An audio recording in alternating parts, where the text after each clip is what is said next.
Hi, Hamish Conway here from Sell Global, and we're a specialist Amazon marketing agency here in Australia.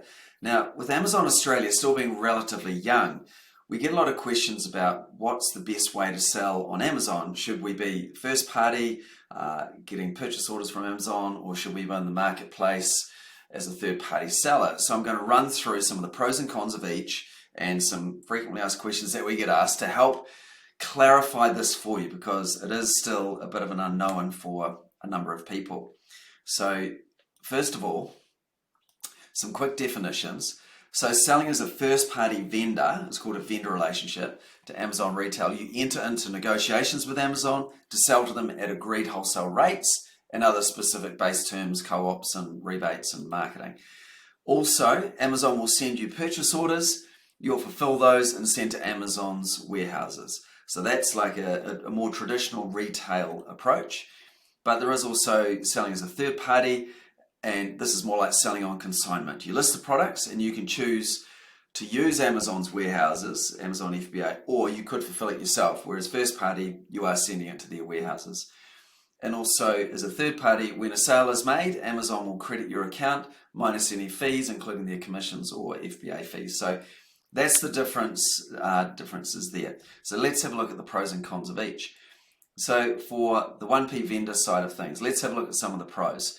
Generally, we find like one of the reasons you would use this is because it suits lower priced, high volume consumables that are less than $15 that don't fit the Amazon third party approach, where the FBA fees, the Amazon fulfillment fees, are a bit higher. So that can often be a reason why you would use it. And also it suits bulkier consumables. Think drinks, kind of heavy and bulky, or toilet paper as examples. But you get the idea, right? Is for things that are maybe, again, don't necessarily easily fit the Amazon third party model given the price. And this is kind of bulkier but not high price sort of items that it can work well for. So the pros are you'll receive a purchase order, you'll send the invoice, and you'll know how much and when you're going to get paid. Whereas on the third party side, it depends on the number of sales you make. So you do get an invoice that you know you're going to get paid, minus maybe some other fees. This can be a bit more hands-off, like other retail relationships, but often that is a mistake. And in some other videos, you'll see why it's more like a hybrid retailer D2C approach, but it can be more hands-off if that's what suits your business structure. A bit like that in terms of business structure, if your systems are very retailer focused versus D2C, some companies do not like the idea of sending something to another warehouse on consignment without an invoice, and they can't quite get their head around that. If that's you, then retail might be the way to go.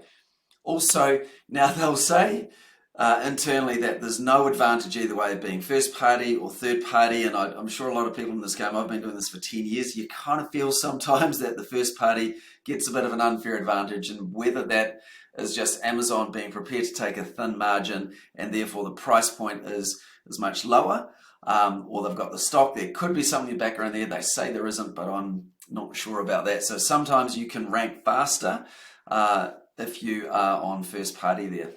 They also in Australia have Subscribe and Save, which for a lot of consumable products that people would buy every month, for example, that's there. It's not on the third party side yet. That will change. In other countries it is. But that's really in Australia. That would be the reasons why you would want to use first party. Now, some of the cons are, and this is a big one for a lot, you have no control over price. Amazon will set the price, and it can fluctuate up and down depending on where they're at. And that can, in some cases, be frustrating for brands who are trying to control that price to a degree. I know you can't exactly, but if it is undercutting their other retailers, that can be a problem. And so hence there are alternatives. And I kind of click forward a bit quickly there on that. But buy box issues, Amazon does price matching. So if you are on, you're saying Coles and Woolies and you're doing promotions on and off there, then that can start to impact with buy box, which is where it can be suppressed, which can reduce sales, which is kind of weird. Why Amazon does it is kind of very strange, but it is something there that can cause an issue with pricing or sales. Also, dealing with Amazon, they do have tough contracts with multiple fees and small windows for disputing. They're not fun to play with. So you do need to be commercially astute and really know your numbers and be tough in your own negotiations and understanding your power that you have in the game, if that is the case. Also, inventory that doesn't sell can be returned. That's in the agreements. Sometimes Amazon will just cherry pick the ASINs they want to sell. Initially, they were taking everything to build the catalog, but now they'll start to cherry pick. So slow moving items, they just won't reorder. 60-day terms at best compared to 3P, which I'll share. There's no feedback or direct loop with the customer. Amazon will just give them a refund, which is the kind of easier way, but there's no kind of feedback. Why was that getting refunded? Is it a sizing thing? Is it a quality thing? So that can be a bit frustrating for brands as well. Tied to the tough contracts, there's also annual lengthy negotiations for price increases, often can be 3-4 months or more in length. So it can be time consuming on that front. That's something to be aware of.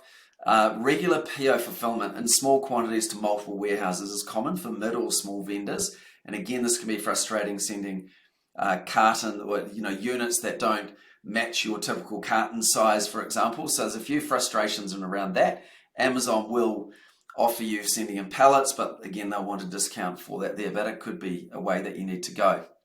So that's some of the pros and cons of being a first-party vendor. Now, the alternate to that is brand content can be harder to change as well. So that's a bit of a strange thing. The catalog for Amazon can be very niggly, and you set changes, but they don't stick, is what we say. So to escalate that can be problematic, more so on the vendor side than on the third-party side.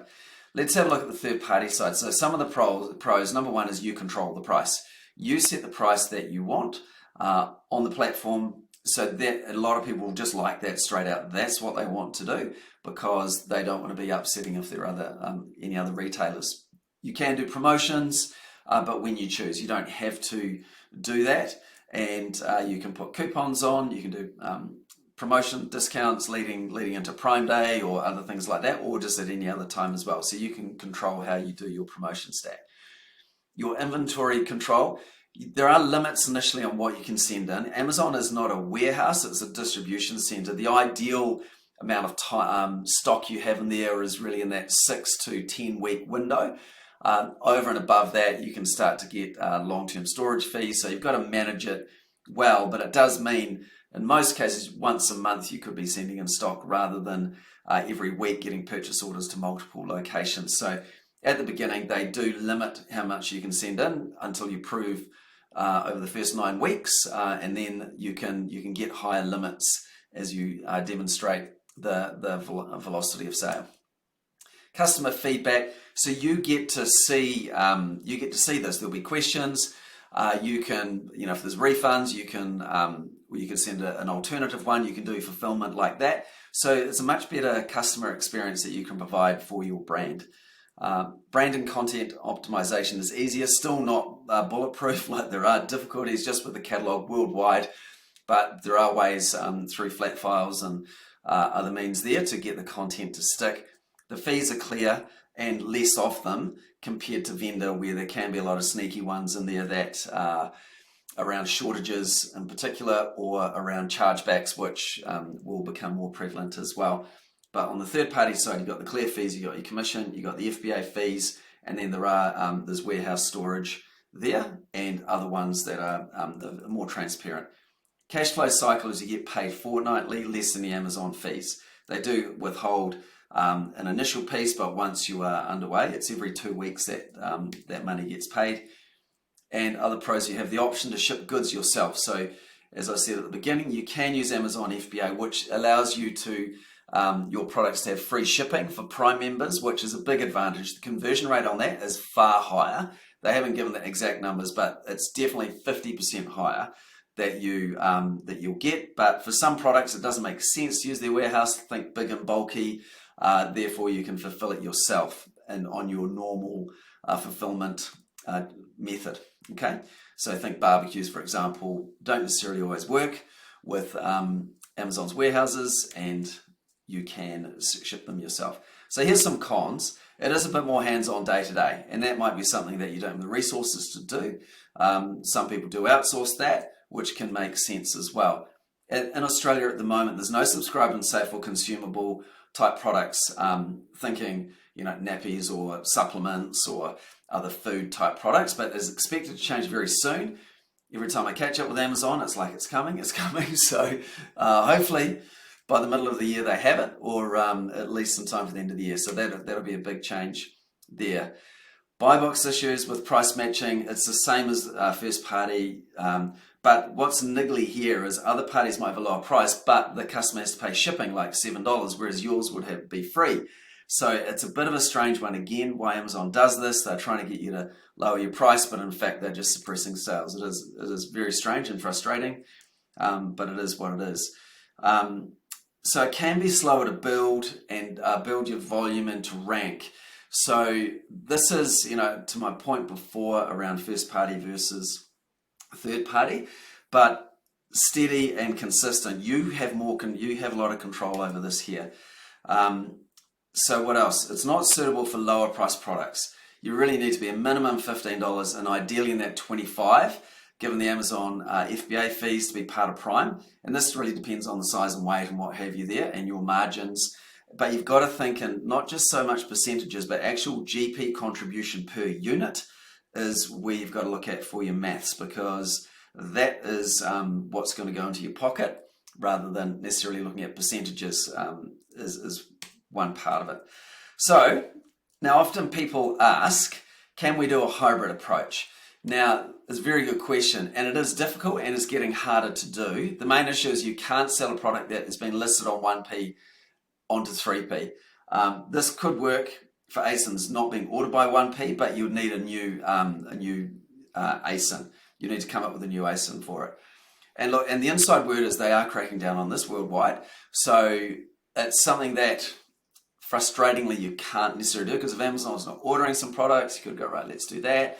Or you come up with a bundle approach that works better in third party, but they just don't like it and they are making it harder to do.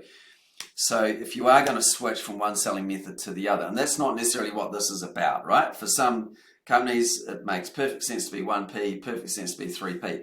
But if you're doing a switch, you need the support of the opposite team. So if you're on first party, you need the help of the third party team to do that internal work. And it is going to be a little bit niggly through the change, and it will mean a period of no or slow sales as Amazon sells down the stock it has, or whether it returns it to you. And then you've got to relaunch and get control of the catalog, and it is just niggly. But look, this is something that needs the right consideration for certainly for the medium long term. You've got to do what is going to be right for you. So that is first party versus third party. Hopefully you found that useful. And if this is something you want to have a conversation about and understanding the maths behind each option or any of the other challenges there, because there's more than just what I've shared there, but that at a high level hopefully will help. Anyway, so you can connect with Sell Global at gosellglobal.com, and we'll be happy to help. All the best. Bye for now.